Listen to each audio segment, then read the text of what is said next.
ഇത് mass മോട്ടോഴ്സിന്നാണ്, ഹീറോൻ്റെ passion plus ആണ് വണ്ടി. നമുക്ക് അതിൻ്റെ ചെയിൻ സ്പോക്കറ്റ് മാറാൻ വേണ്ടി വന്നതാണ്. ചെയിൻ സ്പോക്കറ്റ് മാറണം, അതേപോലെ തന്നെ എഞ്ചിൻ ഓയിൽ മാറ്റാനുണ്ട്, വാട്ടർ സർവീസ് ചെയ്യാനുണ്ട്. അപ്പോൾ നമ്മൾ വാഷിങ് കഴിഞ്ഞതിന് ശേഷമാണ് വണ്ടി വർക്കിന് കയറ്റി കേട്ടോ.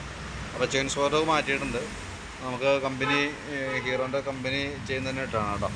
ഇത് നമ്മൾ ശ്രദ്ധിക്കേണ്ട ദിവസം എന്ന് വെച്ചാൽ ആദ്യം ഇപ്പോൾ പുതിയ ചെയിൻ ആയതുകൊണ്ട് തന്നെ ഒരു 500 കിലോമീറ്ററൊക്കെ ആകുമ്പോഴത്തേക്കും പെട്ടെന്ന് ചെയിൻ ലൂസാവും. അപ്പോൾ അത് അങ്ങനെ ഇട്ട് ഓടിച്ചുകൊണ്ട് നടക്കരുത്, ചെയിൻ ടൈറ്റ് ചെയ്ത് പോകണം.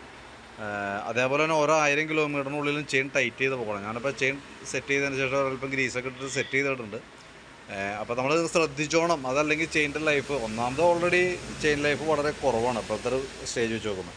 ഇതുമ്പോൾ കിടക്കുന്നതും കമ്പനി തന്നെയാണ്, ഹീറോൻ്റെ തന്നെയാണ് ഇതിപ്പോൾ കിടന്നായിരുന്നു. അപ്പോൾ നിലവിൽ നമ്മൾ മാക്സിമം ശ്രദ്ധിക്കുക.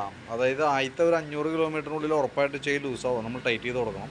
പിന്നെ ഓരോ 1000 കിലോമീറ്റർ കൂടുമ്പോഴാണ് നമ്മൾ ചെയിൻ ടൈറ്റ് ചെയ്യേണ്ടത് കേട്ടോ. അത് ചെയിൻ അടിച്ചില്ലാന്ന് കരുതിയിട്ട് അടിച്ചില്ലെങ്കിൽ പോലും ചെയിൻ ലൂസായിട്ടുണ്ടാവും, അത് കയറ്റി ടൈറ്റ് ചെയ്തോളാം. അപ്പോൾ ചെയിൻ കുറച്ച് ലൂബ്രിക്കേഷനൊക്കെ കിട്ടിക്കഴിയുമ്പോഴത്തേക്കും ചെയിൻ മാക്സിമം ലൈഫ് കിട്ടും. അതല്ലെങ്കിൽ ഈ പറഞ്ഞ പോലെ ഇടയ്ക്ക് കയറ്റിറക്കം കയറി വർക്ക് ചെയ്ത് ഓവർലാപ്പിംഗ് ഒക്കെ കാണിച്ച് ചെയിൻ കംപ്ലൈൻറ്റ് വന്ന് പോകാൻ സാധ്യത വളരെ കൂടുതലാണ് കേട്ടോ. അതൊന്ന് ശ്രദ്ധിച്ചേക്കാം. പിന്നെ എഞ്ചിൻ ഓയിൽ മാറുന്നുണ്ട്. അപ്പോൾ ഞാൻ അതിൻ്റെ ഒരു എസ്റ്റിമേറ്റഡ് ഡീറ്റെയിൽസ് ഓൾറെഡി വാട്സാപ്പിലേക്ക് ഇട്ടേക്കാം. വർക്ക് കംപ്ലീറ്റ് ആയി കഴിയുമ്പോൾ കോൺടാക്ട് ചെയ്തോളൂ കേട്ടോ.